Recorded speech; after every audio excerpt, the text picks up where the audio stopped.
Yesterday talking about tolerances, allowances, unilateral, bilateral, absolute, relative, and even the clearance and interference fits. There is a quiz out there for today on those topics. It is due tomorrow at noon. I see a couple of you already have it done. That's good. So due by noon, September 17th. We're going to continue on with the idea of measurement today, but getting a little bit more of the traditional side of it, looking at our units of measurement. As we mentioned last week, a measurement came from that need to communicate. Like we said, if you and I are both trying to build objects that are identical, we need some way to communicate back and forth. If we're in the same room, we can just walk over and mark them off. But if you're somewhere else and I need to send that information to you, we mentioned we could cut ropes or sticks that are the right size, but it'd be nice to be able to just write them all down and record them, the sizes of things to send to you so that you could repeat that. And also to record it for myself, so if I want to repeat it and do it the same way again a year from now, I have all that written down so I can do it again. Well, measurement was the answer to that. And we even looked at using a pen to measure and how it didn't work real well because you can see these pens are not the same size. They're not off by much, but when I went to measure a piece of paper, when I measured it using this pen, said 1, 2, the paper is just over 2 pens long. But when I measured it using this pen, I went 1, well, there's 2 pens. The paper is actually slightly less than 2 pens long. So if we're both measuring things with these pens, whoever's using this pen is going to get things much longer than whoever's using this other pen. So for measurement to work, both parties had to have that item, and it had to be close to the same size. So for length measurement, which is where we're going to start,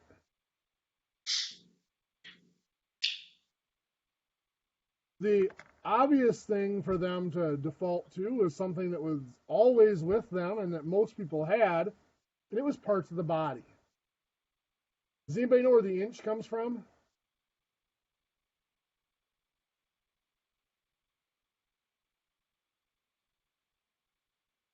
The inch is the distance from the end of your thumb to the point of that first knuckle on your thumb.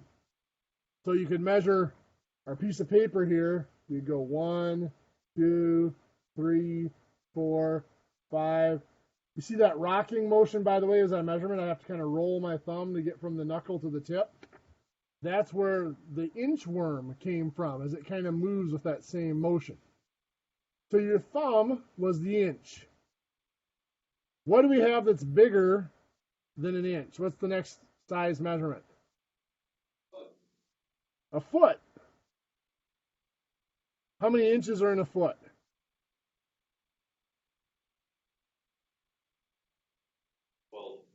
12 inches in a foot. Good. Well, a foot is exactly what it sounds like. It's the distance from the back of your heel to the tip of your longest toe. There actually were measurements in between there. For example, if I wanted to measure the height of this wall, I'm not going to start out with my thumbs going all the way up that wall. It would take a long time. But if I'm going to try to use my foot to measurement, I'm going to get up to about here with some serious stretching. But I'm not getting all the way to the ceiling unless I chop my foot off at the ankle. The foot was only used for measuring things that were along the ground because that's where feet typically are, is along the ground. So to measure something that went up and down like a wall, they had to have a different unit of measurement. What they used was the hand. The hand was the width of the hand at the base of the fingers, where the fingers met the palm. That's a hand. It was typically 4 inches. And it was used to measure things that were vertical because feet didn't go vertically.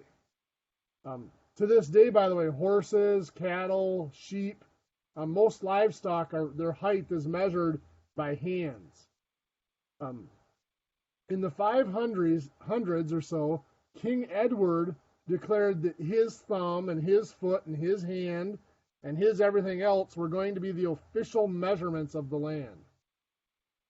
So, rather than using their own thumbs and feet now, craftsmen came in, they marked off King Edward's thumb on a block of wood, and they cut blocks of wood that size, and they passed them out for everybody to use.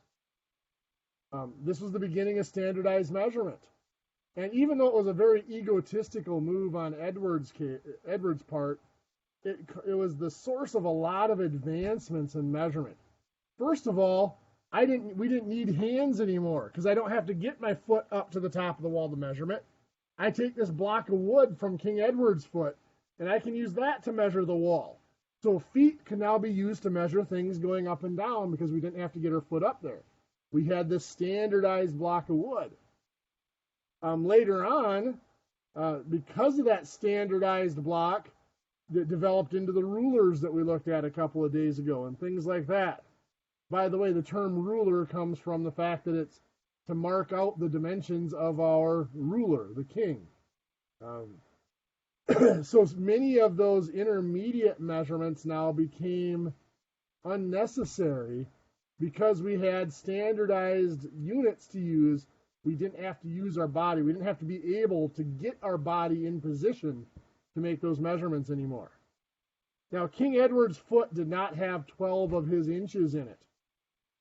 It was a couple hundred years later that they decided that they were going to adjust the sizes of those dimensions to make them fit. Up until that point, if I measure something in feet and you measured something in inches, there was no way to compare to see which one was bigger. There was no conversion between them. So, like I said, after a couple hundred years, they decided it would be nice to be able to tell which is larger or to convert from one unit to the other. So they adjusted their lengths to make 12 inches fit in 1 foot. Bigger than a foot, what is the next longest unit that we typically use? A yard. How many feet are in a yard?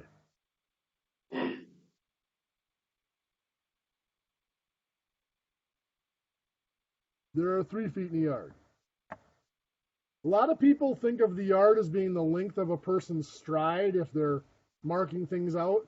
And it is pretty close to that length, but that's not where it came from. The yard was a tailor's unit.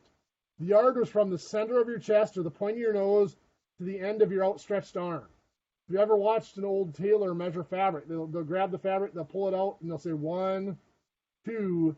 They're measuring out yards of fabric. The fabric was typically 1 yard wide when it came off the roll, and they were stretching it out. The actual tailor's unit actually referred to a square yard.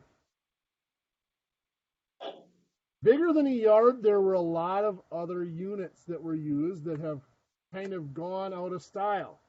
They're not necessary anymore. One of them was the cubit. Anybody ever heard of a cubit? No? It's in the Bible, yeah, the Noah's Ark story. Cubits. The cubit was from the tip of your longest finger to the point of the elbow. Now, you got to remember, people were a lot smaller back in the time that these units were used. That was about 16 inches. Can you think of a career or an area where a lot of things are spaced 16 inches apart? Construction, yeah. Your floor joists, wall studs, roof rafters are usually traditionally spaced 16 inches apart. While you couldn't take your thumb and do 16 inches, you didn't want to take your foot and do 1 1/3 feet. They took their arm, they set their arm in there and butted the next piece up against it, and that was the distance to the next stud. The carpenter with long arms saved a little money on studs because they're spaced a little further apart. But again, once King Edward declared his body parts were going to be the official units of measurement, then they developed these standardized measuring sticks, and then they developed the actual rulers, so they didn't need a unit that did it all at once. They could take the ruler and use the ruler to measure out from one stud to the next. There was also a unit called a fathom. You may have heard the expression, I can't fathom that. The fathom was kind of a controversial unit. It was used for navigation, for ships specifically. A fathom was 6 feet. Was about 6 feet. The fathom was the shallowest water that most of your major vessels, your boats, could get through without running aground. So how did they measure a fathom? Well, they literally took one of their tallest sailors, threw him overboard, and if their head stuck up out of the water was too shallow. Now, I'm hoping they pulled them back in, but who knows? It was different times. That's the fathom. There's the furlong. The furlong was actually the maximum distance a horse could run with a rider at full speed before it had to rest. That's actually an eighth of a mile. Now you might think, well, you've watched the races like the Kentucky Derby, Preakness, and all those. They run 1.5 miles. Well, they're not running full speed for one. And two, those are very, very advanced thoroughbred horses. We're talking about the average horse with a full-sized rider on it, not a jockey that weighs 60 pounds, being able to make that run. And the furlong was about 1/8 of a mile. There is one unit that we are going to put in here that you're maybe not as familiar with, but it comes up enough that I'm going to include it, and that's the rod. A rod is either 5.5 yards or 16.5 feet. A rod was actually a shepherd's tool. A shepherd had two tools. They had the staff, which was that little hook, the kind of the little Bo Peep type hook. That was used for hooking the sheep around the neck so you could shear them or attend to any medical needs they might have, basically for catching the sheep. The rod was a defensive weapon. It was literally a big stick, and if any animals threatened the flock, the shepherd used that stick to chase them away and scare them away or fight them off. 16.5 feet sounds pretty huge, but if you think about it, if you're fighting off a wolf with nothing but a stick, you do want a little distance between you and it. The rod was literally just a sapling tree that they would cut it down and debranch it, and that was what they used as a defensive weapon. So the big question is, how did it get used as a measuring device? Well, let's say that Peter has some sheep and I have some sheep, and they go down in the valley here to graze for the day. Pretend these look like sheep. And at the end of the day, Peter says, well, I have 12 sheep, and I say, well, I have 15 sheep, and there's 19 sheep down in the valley. Well, one or both of us is lying, most likely both of us. And there were a lot of fights over whose sheep was whose, and who stole whose sheep and whatever. Well, for cattle and horses, they solved this by branding. They had their mark, they burnt right into the animal so you could tell very quickly whose it was. For sheep, branding didn't work so well for a few reasons. One is their skin was a little more sensitive, so it was hard to brand them without actually doing real damage to them. Second, the wool on a sheep grows out so thick that you couldn't see the brand anyway after a couple of weeks. The wool grows out and covers it up. And third, and I don't know why I find this so amusing, but my mind plays cartoons sometimes, and this is one of them. Wool is kind of flammable. Sorry, I'm picturing the sheep running in a ball of flame down to the river. So branding was not a good idea. So what they did was they found a landmark. So let's say Peter and I find this big rock. And we say, I'm going to pasture my sheep over here. Peter's going to pasture his sheep over here. Well, at some point, somebody complains, well, my spot's smaller than yours. How is this fair? So to measure it out, I would take my rod, put it on the ground, and say, there's one rod. Peter put his rod on the ground on the end of it. There's 2. I'd swap mine over, and we'd use our rods from our sheep to just go one after the other and measure out the land. We'd say, okay, well, this is 40 rods wide and 60 rods long. Yours is the same size. We have an equal amount of land. This was the beginning of land ownership. Up until that point, most land had been free range, other than where your house actually was at. But most pasture land and field land was free range.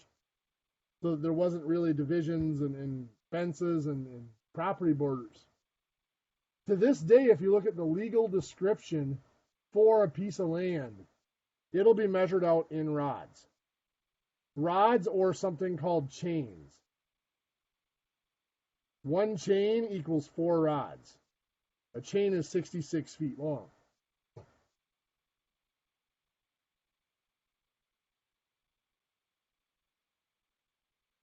Bigger than a rod, we have a mile. A mile, most of us know it as 5,280 feet, but it could also be listed as 1,760 yards. Or if you really want to go there, it can be listed as 320 rods.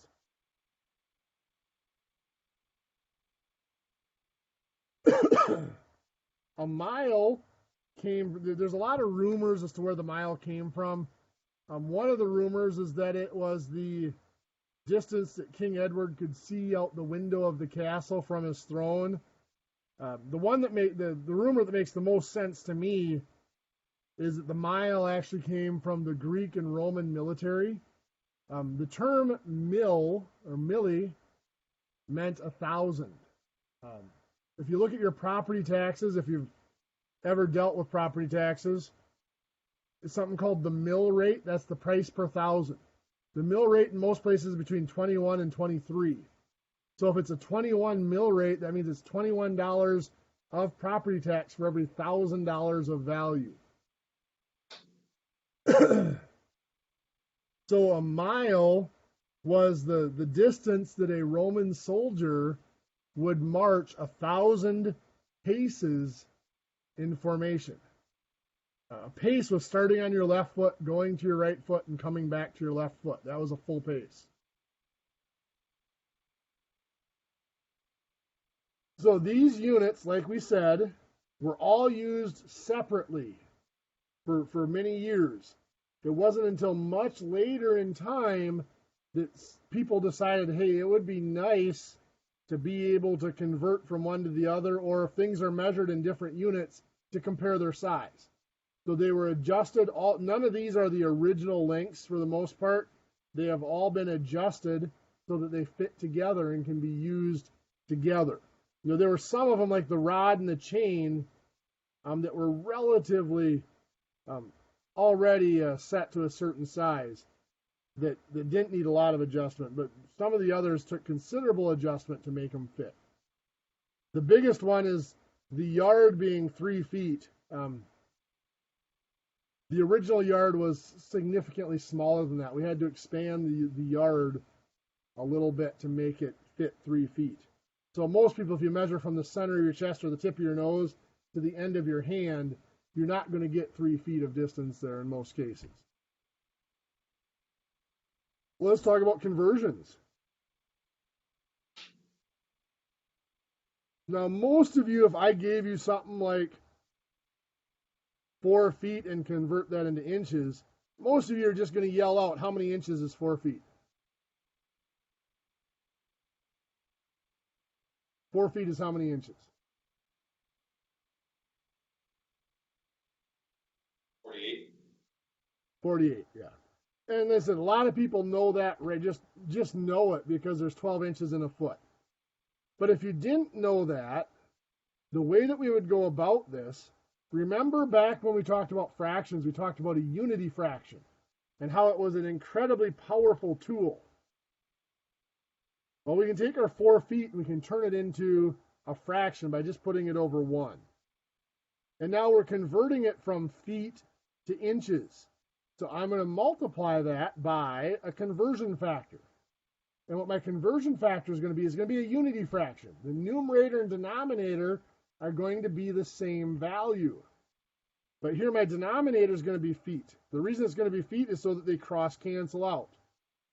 And 1 foot is 12 inches. Now you might be looking at this saying, well, that doesn't look like it equals 1, but it does. 12 inches and 1 foot are the same length. They're the same value. So that is equal to 1. It's a unity fraction. So now when we multiply, the feet cross cancel out in our fractions.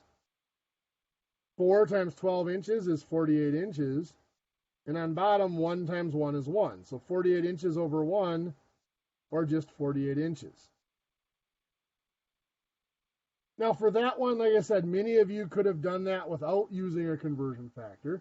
So let's look at one that you're not as familiar with. Let's say we have 99 feet, and we want to convert it into rods. Now we'll take our 99 feet, put it over 1 to make it a fraction. Now in our conversion factor, I'm going to put feet on bottom, but notice I'm not putting any number in there yet. Feet are going on bottom so that they'll cross cancel out. I want to change it to rods, so I'm going to put rods on top of it. The relationship between feet and rods is that 1 rod is 16.5 or 16.5 feet. So now the feet do cross cancel out, but I have 99 times 1 rod, that's 99 rods, over 1 times 16.5 is 16.5. And I do have to divide out. 99 rods divided by 16.5 is 6 rods. So 99 feet is 6 rods. This unity fraction, or conversion factor, if you'd rather call it that, is going to be an extremely powerful tool for us for making these conversions. When we look at compound units especially, it's a very big tool. And it's used for a lot of things outside of measurement conversions as well. In science, it's used for something called dimensional analysis, for converting things or changing things and calculating them. It allows us to use the units to actually confirm our calculation. In the medical fields, it's how dosage calculations are done. So it's a very powerful tool. Well, this standard measuring system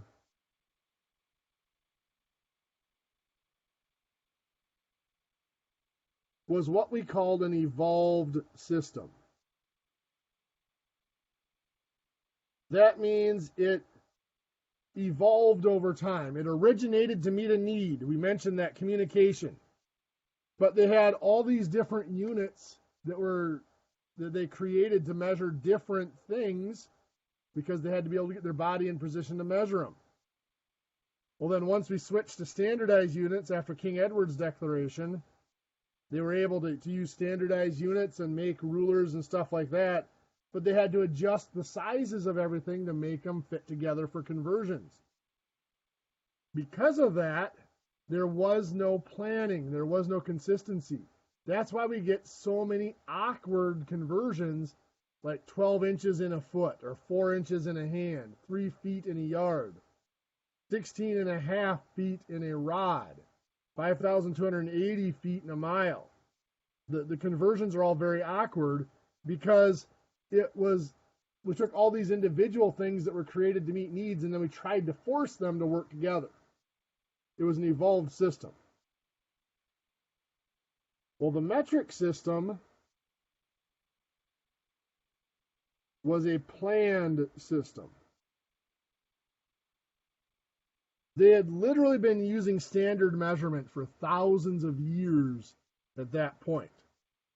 They knew what worked well in the standard measuring system, and they knew what didn't, what was clumsy. The biggest thing that was clumsy was the weird conversion factors. So in the late 1800s, a lot of people don't realize the metric system has been around that long. It's been around for nearly 150 years now. In the late 1800s, they got together in Switzerland and created a metric system. In the metric system, there's only one unit for each type of measurement. For length in the metric system, Meters. It is the meter. Very good.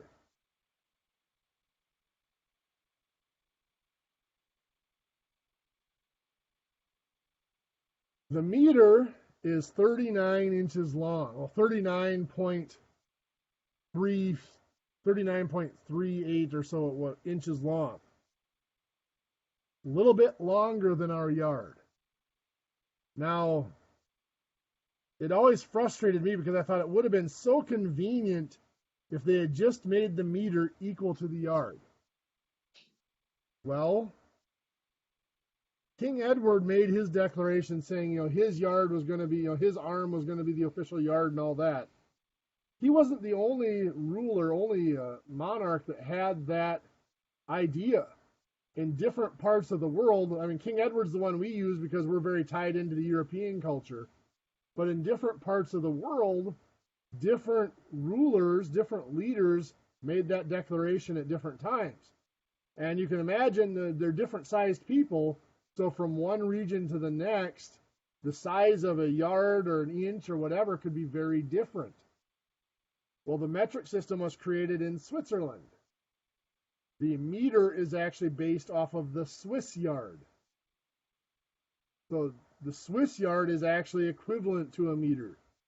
You got to remember, in the late 1800s, nobody cared about the United States.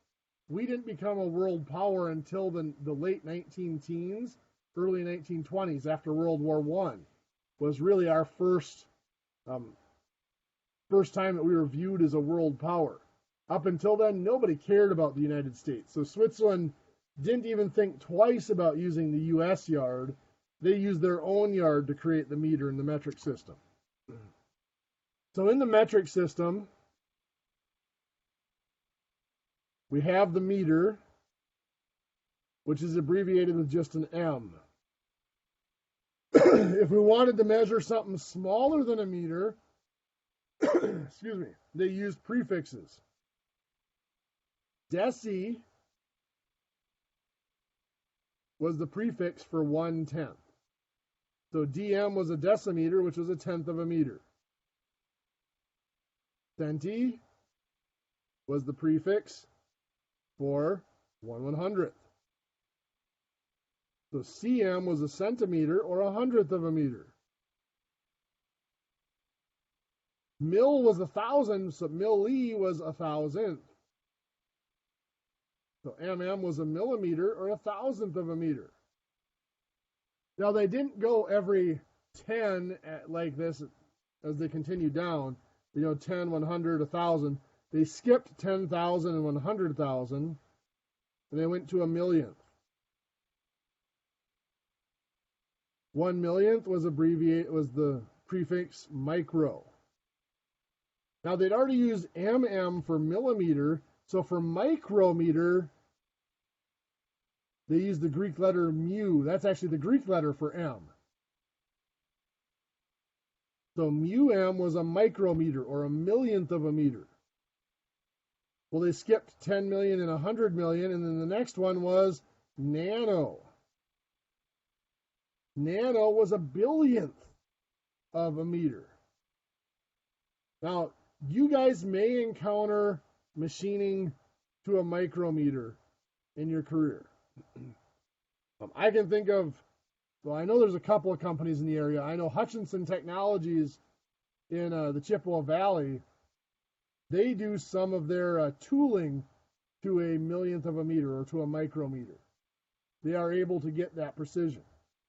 There's no place that I know of in the area that's doing anything to a nanometer. Most work with a nanometer is from the ground up, not machining, where you take a large object and cut it down. There are other units that are smaller, pico, femto, and others, but you're never going to encounter those in your lifetime. Going larger, we had deca. Deca was the abbreviation for 10. Now, dm was decimeter, so they used dam for decameter. Hecto was 100. So HM was 100 meters. And then the one we're most familiar with, kilo, was 1,000. KM was a kilometer. Then, of course, they skipped 10,000 and 100,000 again. Mega was a million. Notice I spelt mega with a capital N because a megameter was abbreviated with a capital M and a small m for megameter. It's a million meters. Megameters were not very useful because it's literally like 25,000 kilometers around the equator of the Earth. So 25 megameters goes all the way around the Earth. There's really not too many things that we need to measure in megameters. And realistically, when it came to the metric system, what really caught on was the main units.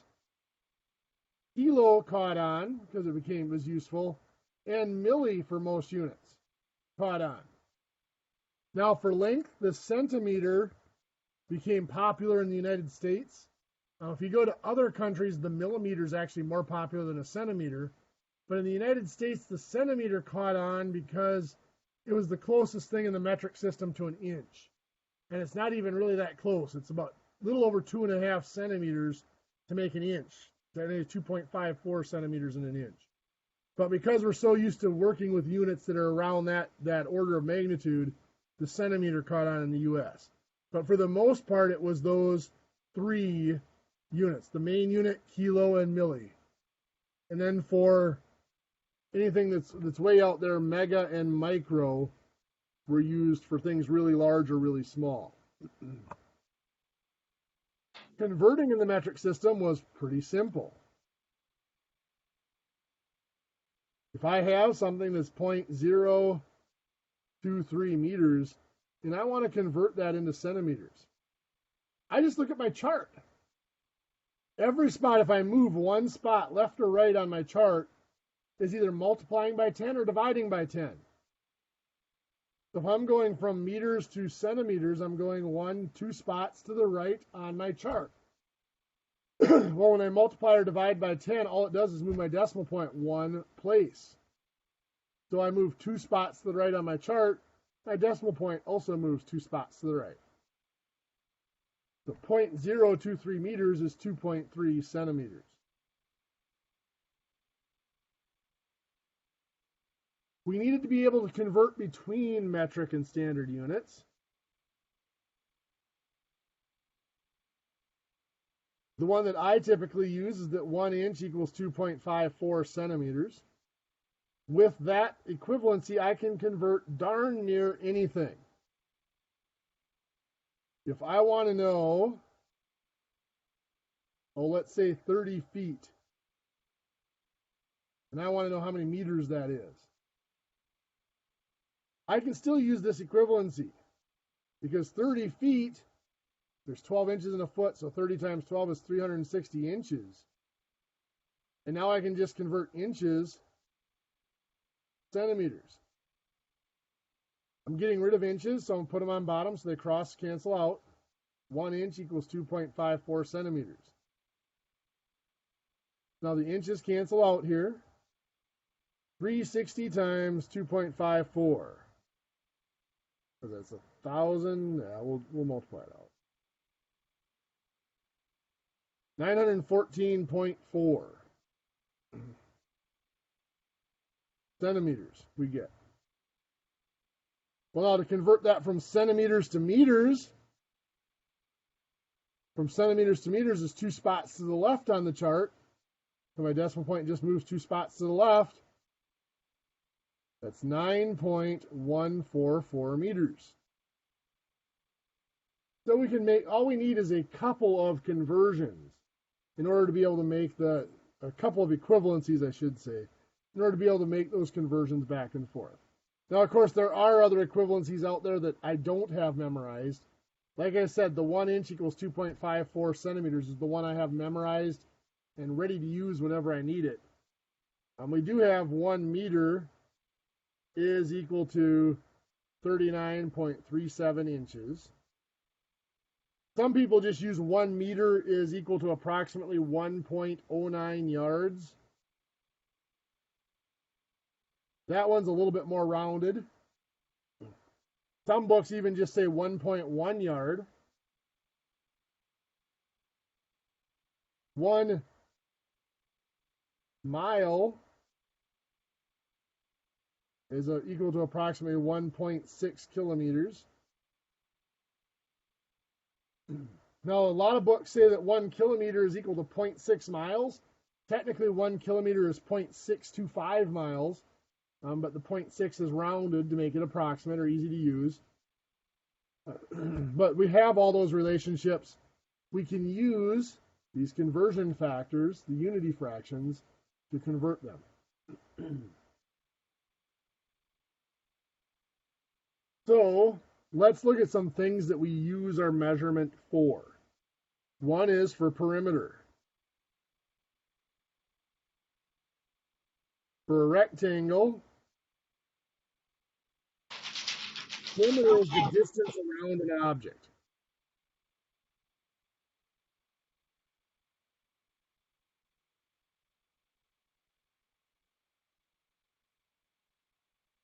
For a rectangle, we're just adding up sides. So let's say we have 4 inches, 13 inches like that.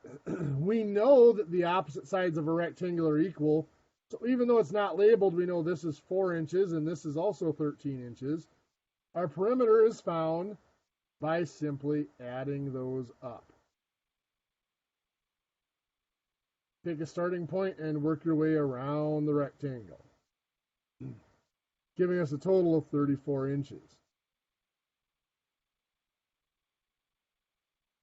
Formula for perimeter for a rectangle: length plus width plus length plus width.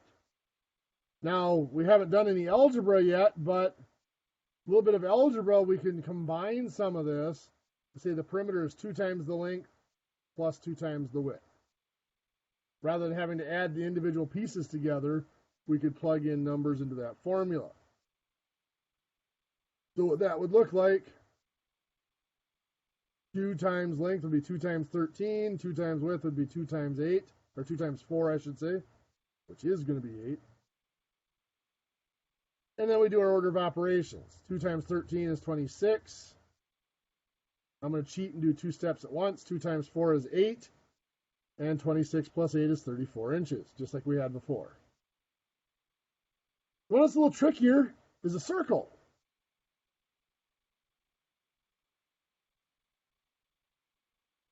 For a circle, the perimeter has a special name. It's called the circumference.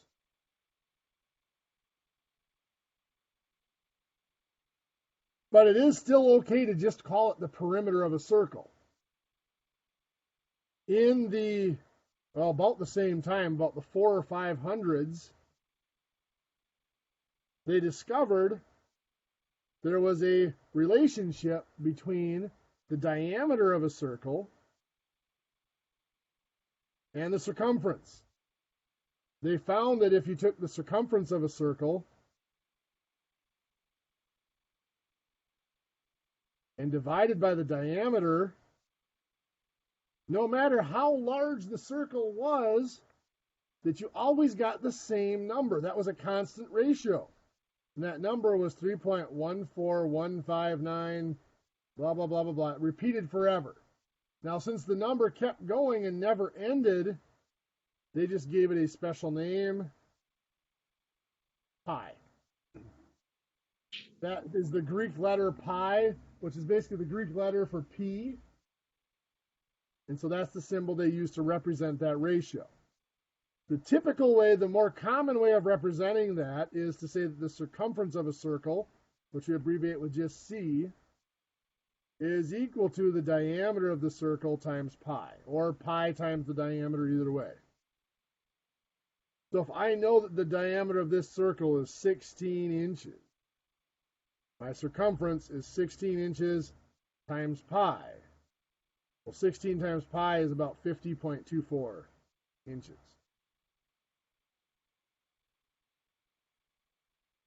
Any questions?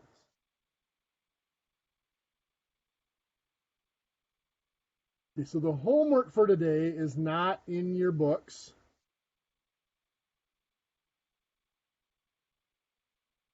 I used a section out of a different book, so it is posted in Blackboard.